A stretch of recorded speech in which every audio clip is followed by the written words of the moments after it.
Donc ça, c'est au niveau des freins à la contribution. Alors les raisons d'espérer, c'est dans chaque mal, il y a un bien. Les débats qu'il y a eu dernièrement et depuis quelques années, depuis les affaires du foulard, etc., elles ont au moins permis de comprendre quelque chose et de mettre au jour quelque chose. C'est l'hypocrisie ambiante dans les classes politico-médiatiques. C'est de montrer au grand jour les faux semblants, les intellectuels faussement universalistes, les partisans d'une laïcité extrémiste, aussi extrémiste que les radicalistes qu'on peut trouver dans les religieux. Donc ça, c'est un bien qu'ont donné ces débats houleux qui ont abouti malheureusement à des lois qui sont injustes.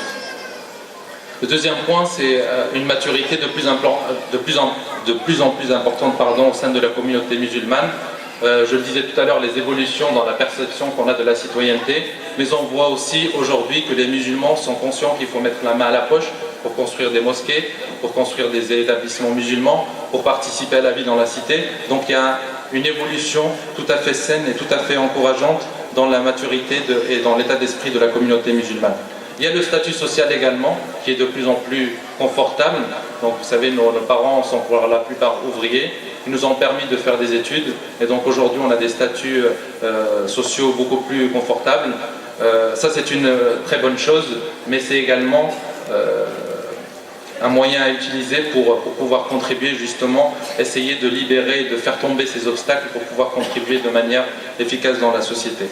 Je crois que mon temps de parole est arrivé à expiration, donc j'espère avoir contribué simplement à raviver la flamme des jeunes qui sont présents et des moins jeunes pour continuer à contribuer dans cette société, pour que cette société soit l'image de vos aspirations et que vos rêves ne cessent de se concrétiser. Et pour finir, une parole que vous connaissez d'un savant célèbre: les rêves d'hier sont les réalités d'aujourd'hui, tout comme les rêves d'aujourd'hui sont les réalités de demain. Donc faisons en sorte que nos rêves d'aujourd'hui soient les réalités de demain. Merci.